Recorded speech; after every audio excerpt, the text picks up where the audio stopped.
Welcome to Pagan Coffee Talk. Here are your hosts, Oswin and Lord Knight. Today, let's talk about feminism in the craft. Feminism in craft, from the 60s and onward, yes, it's always been a part of craft to a certain extent. I mean, it is a female-dominated religion. Most temples, like ours and others, are not considered in the traditional circles that we run in, would not consider us a legitimate temple until we have a priestess. Right. So if you're going around and you're a guy and you're starting a coven, your problem is you're not going to be considered a legitimate traditional coven without a high priestess. Right, and that's in a lot of traditional circles. Yeah. When I say circles, I mean like literal groups of people, not circle. Not circle. But yeah. Do I think some of it's gone too far? Yes. Do I believe that we have the radical feminist in our midst? Yes, we do. We got sure, people. Yeah. Well, we have groups. There are full-blown covens, Dianic covens. You cannot be a guy. You cannot think about being a guy. You cannot, nothing. You're not even allowed in circles. You're lucky if you're allowed in 100 yards of the ritual space. Well, I can't really speak to that. I have not delved too much into Dianic traditions just because, honestly, it's not anything that ever interested me.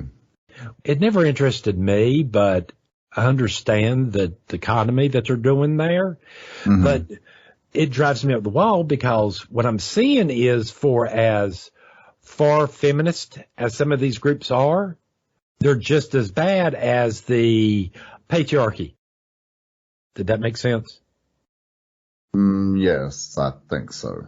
Again, what we're dealing with here and what we're looking at here is extremes. The radical feminists and the radical male-dominated society is just as bad as one another, just in the opposite way. Okay. Women wanting to treat men like second-class citizens is just as bad as the men wanting to treat women as second-class citizens. Yes, absolutely. Because here's where we see a lot of it in craft, this radical feminist, I hate all men attitude, is when we are dealing with these Dianic groups and stuff like that, and we're dealing in large groups like on the podcast and stuff, I'm sure there's a lot of Dianics that hate me just because I'm a guy and I'm a priest. Well, I shouldn't say hate or don't like what I have to say. Well, I was going to say, let's not generalize, because I'm sure there are Dianic groups out there who are just primarily focused on the goddess. It's not that they have a problem with men.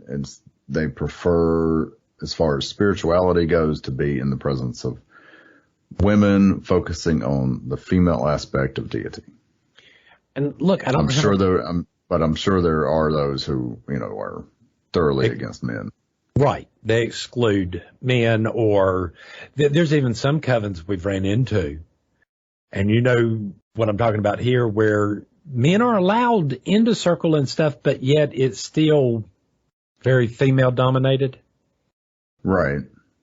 And the guys are treated in a certain way, and neither me or you agree with this either. Right. When they're not out and out hatred of men, it's just their view of the priesthood and what guys bring to the religion is diminished in their eyes. Right.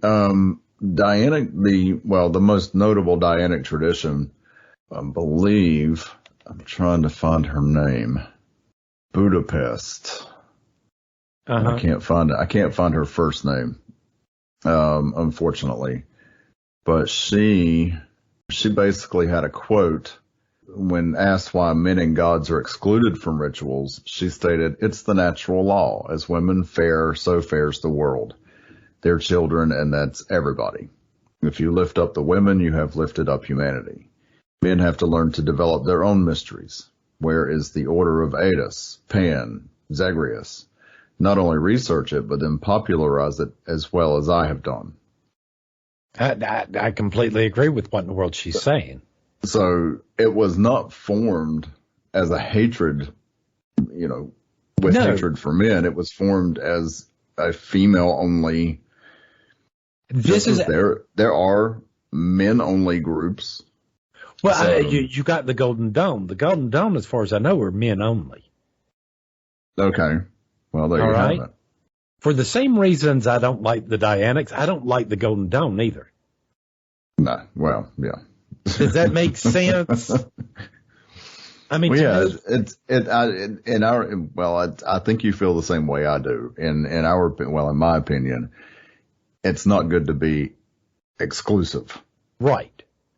Like that. Just focusing on one or the other. And because here's our problem is the way we look at this. We look at this as we're balanced. We're balanced with women. Men and women are not equal. They're balanced. What women can't do, men can do, and what men can't do, women can. We're not talking jobs. Right. All right? Because when the guys go out to hunt, right? Mm-hmm. And the women are left in the village by themselves, if a deer came too close, yes, they were grabbing whatever they could, spears, arrows, bows and arrows, and taking down that deer. Right. Again, this is not that women didn't know how to hunt. They just wasn't required to. It was respect for something that brings life to have to kill something. Right. To me, it's the same concept that we have about blowing out flames. It's disrespectful to kill a creature of fire with the breath of life. Right. And again, here's where our view of this is. So, as you start to move from, like, if we're that center mark in our religion, of a religion that's achieved somewhat balance, right? Right. Between the male and the female and all this, that means everything from our point, one way, start more and more feminist, and everything else starts to go more and more masculine gender roles, right, type scenario. Patriarchy versus the matriarchy. Right, which again, I don't want either one of these extremes. Just like, me sitting here going, for as much as I don't want to live in a country ruled by a religion like Christianity, regardless if it's Catholicism or Southern Baptist, whatever, I don't think anybody else wants to live in a country where my religion dominates either. Right. Or where the country is based off my beliefs. Well, as far as the extremes go, though, I think these groups have their place. I think it should be more like, I don't know, like a study group. I don't have a problem with these extremes. All right? If you want to practice those extremes, go for it. I'm not going to stop you. It's not my job to. If this is what your spirituality takes you to, then go for it. My problem is when you start hitting those extremes, you start cutting out other parts. Right. So it's kind of like a scale, like the old justice scales, where you want them balanced, you want them equal. And if you go too far one way, you're decreasing the amount of something else on the other side. Right. To become Dianic, you're going to lose some religious things there. You're going to start losing that whole entire male mystery of the hunter and the prey. Right. And this is not something necessarily done in the women's mysteries. Okay. Does that make all right? Because again, they're seen as bringers of life. Right, not takers. Not takers.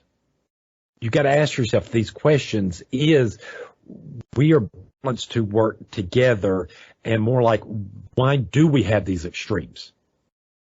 If our nature is for us to work together as a cohesive unit, what happened? That's a good question. I wish I had an answer. You know, what made the patriarchy the patriarchy? You know, what makes the radical feminist, you know, so radical? What is it that they actually hate? What is their actual goal? Am I making sense there? Yeah. You know, I mean, I know most people were going to sit there and go, well, it's to dominate, or it's to dominate women. Okay, but why? What's the point? Just because you think men are bad or women are bad? Do you see what I'm asking? Right. I think the idea of radical feminism was initially just something to emphasize the inequality at that time. Over the years, it's evolved into what it is now, which I think is probably not quite what it started out to be. Well, no, because over time, the idea has become more pure. It's become more and more of, we don't need men.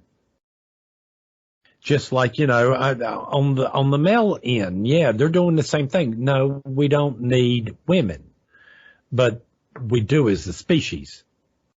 Well, so, yeah, I was going to say, I'm sorry, even as a gay man, we need both sides. We go on and say it. We took health class. We understand the world this process works. Right. I mean, come on. Come on, man. Come on, man. I mean, don't get me wrong. I can see where this extremist view, regardless of which end you're on, visiting them, studying with them and get their ideas to bring it back to the middle. Right. On either, but you have to do that for either side. Right. You can't do it just one. Absolutely. No. We need to get back to the place where we coexist as a cohesive element to the species. Well, let's take this argument like this. Imagine let's skip elementary school, basically. All right. Let's say from kindergarten to third grade, mixed classes, right? Mm-hmm. So when you're starting to get up to fourth grade and fifth grade, you're getting like 10, 11, 12, right? Right. Pre-puberty, right? I think when we get to that point as a society, that boys and girls going to school together is fine, okay? Attending the same school, but not necessarily being in the same classroom. Okay, that's quite a different thought. Well, the thought here and the research I have heard and stuff basically says girls tend to do better at math when they're in a class full of other girls because they don't have the problem of, I got to look stupid because the boy I like happens to be sitting beside me. Oh, okay. The boys, the teachers that are teaching the boys can restructure the class to where they can do shorter periods of time with stuff getting up and moving, like do, and being a little bit more active about it, and then sitting back down. Because then we can start using the behaviors that we see, generally speaking, in the majority of the people on the genders to teach them the way they need to be taught. Because around about the age 10 or so, about 9 or 10, this is where little boys and little girls start really noticing the difference between them. Okay. Because in kindergarten, nobody gives a crap. You're in kindergarten. You still think eating paste is a good thing. Right. No, I mean, that actually kind of makes sense. I mean, as kids, I remember, it was probably right around that age that you started noticing differences in the bodies. Right.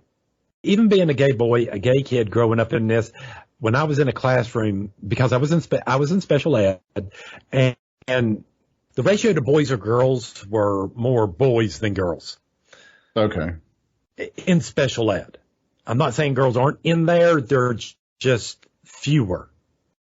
Well, and it was whatever was there at the time that was part of your community. So right. But again, they're all kids within your area. So my point probably there wasn't was a whole lot of females. But being a boy, learning math with a bunch of other boys and being gay, I never worried about not being stupid in front of the boy I had a crush on. Right.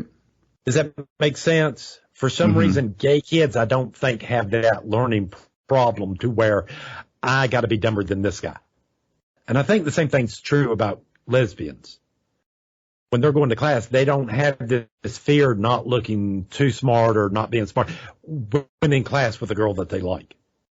This only seems this behavior of I got to seem stupid seems to be phenomenon. Am I making sense? What phenomenon? A straight phenomena. It only happens in the straight community. Okay. Or I could be wrong about that. But to me, it seems to happen more this way. A girl likes a guy and it's going to look stupid in class. All right. But again, from a behavioral problem just like this, right, where we're seeing these differences there, to ignore them is stupid.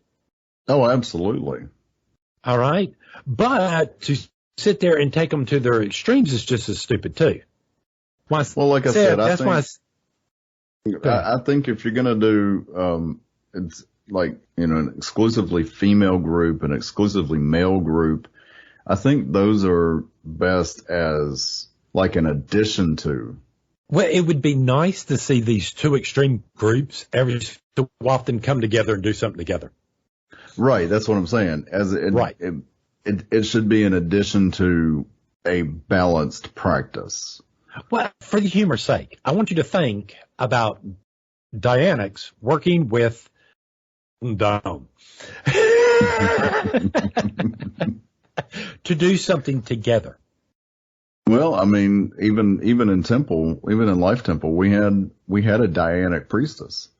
Yes. So I mean, she had to make some adjustments in order to do rituals at Life Temple. Yeah, and I mean, trust me, she gave me a hard time more than anybody else. But I mean, she made some concessions to be able to be a part of Life Temple, but she still held her own beliefs very firmly. Yes. But that's kind of what I'm talking about, though, is, I mean, there should be. To me, the bulk of the pagan community, I think the majority of us fall in that in between. Where we think it should be balanced?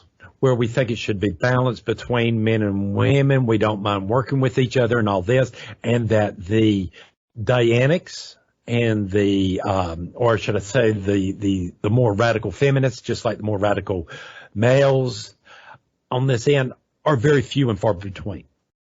You mean comparatively speaking? And comparatively speaking, I think the majority of everybody in the pagan community pretty much falls in the middle. There's very few that are like, I'm going to be 100% Dianic, and, that's a rare creature. Well, I mean, you keep bringing up Dianic, but I still see, I see a lot of female Wiccans, and they're almost exclusively goddess oriented, but they're not Dianic. They're not, they're not radical Dianic feminists either. No, and they're not going to get all up in arms because, hey, a priest is talking either. What I'm saying is that, we have these in our communities, right? Right. We have these two extremist groups, but they're very few people. Does that make sense? Mm. These are not the norms. This is not the bulk of people. Okay. Does that make sense? Yeah. Where I think we have a lot of problems in this is where we have some feminists who would look at somebody like Lady Keegan and get all upset because she decided to be a stay-at-home mom and homeschool her kids. Right. Where she's even talked about this, that she's heard this from these radical feminist people, and she's kind of like, but you gave me the power to choose. Right. Just because I choose something you don't agree with, I'm wrong. That makes no sense. Right. You told me this was my right, and now you're telling me because I've made this choice that I'm wrong. Right. Well, it's kind of like sitting there doing it to me, and this is the way I'm looking at it is, and this is what I see a lot in our community and stuff, especially when it comes to women. They're given a choice, okay? It's either blue or red. Mm-hmm. All right? And no matter which one you take, there's always going to be somebody to go, hey, that you chose wrong. Instead of looking at people going, yeah, but at least I chose. Right. You know how many people haven't picked a side? Haven't picked somewhere to stand? You know, next week, hey, they could come out with this and they'll be like, hey, yeah, that's the greatest thing ever. Because you haven't found a place to stand. I'll give it to them this way. At least with these extremists that we have on either side, at least they know where they stand. Oh, absolutely. I mean, that's, and they will that's stand, the biggest thing. They know where they stand. They know what they for, and they will defend that to their dying breaths. And that's great. And they'll stand up and argue why they believe the way they believe. In the middle, we got a lot of people here in the middle who can't stand up for what in the world they believe. Mm-hmm. No, yeah. There is a downside to the center, and that is that, yeah, people get a little bit, the closer and closer you get to that center, some people are going to get a little bit more and more washy about what in the world they believe. Yeah, well, that and they get complacent with just, okay, this is what I do. And then, they're not really interacting with a lot of people as far as Are they too scared they're going to hurt? Are they too scared they're going to hurt somebody's feelings? Right. There's always that. You know, I mean, we put these out and stuff like that. We don't get a lot of listeners. And yes, it does get disappointing when people thumbs you down and, on YouTube and stuff like this. But we're still putting out the message. It still ain't stopped us. Right. Well, and the only thing I look at the thumbs down thing is there's people that's going to disagree with you. There's people that's not going to like what you've got to say. That happens in life. If you're having conversations with anybody, regardless of whether or not it's craft related, if you're having conversations with anybody from a different culture, from a different faith, from a different background, you're always going to have differences. And there's always going to be those people who look at you and tell you you're wrong. Right. Or, who disagree with you. That's going to happen. I mean, again, somebody sitting there looking at me go, well, you're wrong about this and blah, blah, blah, and walking off. That's fine if that's what you're going to say. All right. But personally, I like some proof. Okay. Why do you think I'm wrong? Right. Let's talk about this. Let's talk about this. Why you think I'm wrong, and let me tell you why I think I'm right. Exactly. I mean, this is the conversation that can be had, that does happen. And we are out there doing these things, but you do this one person at a time. Right. It's hard to do on a large scale. It is. It's very hard to do on a large scale.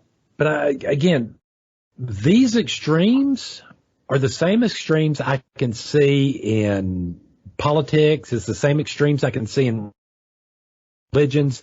It's the same extremes I can see everywhere in the world, where you have people sitting going, this is what I believe, and I'm sticking my fingers in my ear and not listening to you when things are going on that make no sense. It's where people are really having problems. Right. All right. The real problem here is that I'm looking at the world going, what the hell happened? And where's all these rules and stuff that people said that were happening? So, somebody hasn't figured out something. Right. Take these extremes. Take these things with a grain of salt. As you should with most everything in life. Right.